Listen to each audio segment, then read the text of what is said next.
Hi again, Year 10. So, today you are going to be analysing a speech and then improving upon it after you've marked it with the mark scheme. So, the first do now is a really quick one. Watch the video, which you're now hopefully watching, and then work out roughly how many words you'll need to write in your speech. Then reread and rewatch the speech at the end of The Great Dictator by Charlie Chaplin, who introduced to it a few lessons ago. What I want you to do is practice your rhetorical device spotting. So pop the device in here, then a quote to go with it. You'll probably want the extract for this so you can copy and paste an example of the quote in for ease, and then explain it. Spend about 20 minutes on this. So that's just practicing your device spotting and analysing it. Moving on to task 3, what we should do is read through the mark scheme that you introduced to you last lesson.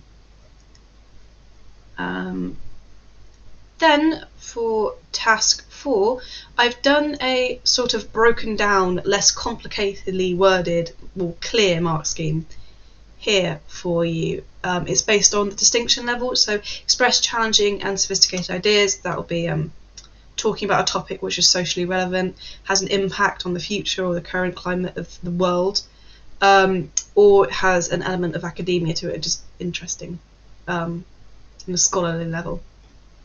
Use a range of sophisticated vocabulary, so I've put a few examples down there.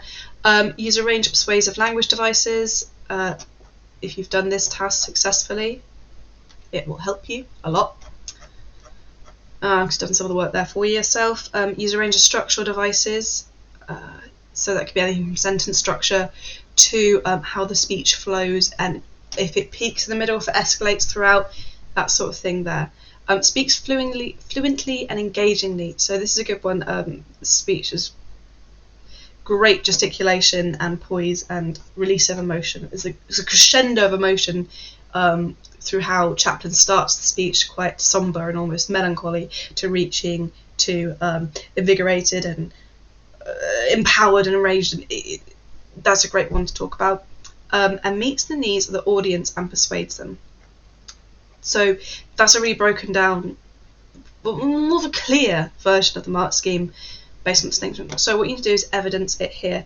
So I said quotes or summaries, and what I mean by that is that you won't have a quote for specifically meeting the needs of the audience. You might not have a quote for speaking fluently, and you might struggle for a quote for structural device, so you might need to have a summary on that depending which structural device you are. The rest of them quotes. Then give it a grade if it's a fail, pass, merit or distinction, so it's familiarising yourself with the mark scheme for when you proofread your own work and think about when you dirt your draft.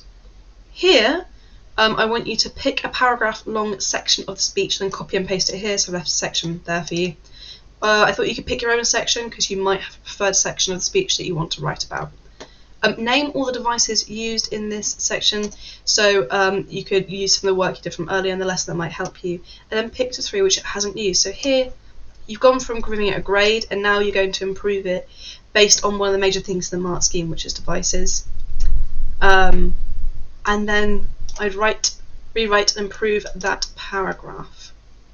So that's what you've got to do today's lesson. It's familiarising yourself with the mark scheme and how to edit and improve your work for when you get your drafts back all dirted and ready for you to write a second draft. If you have any questions, please do email me.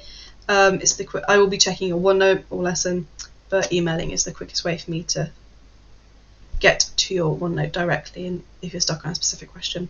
Brilliant. Thank you all.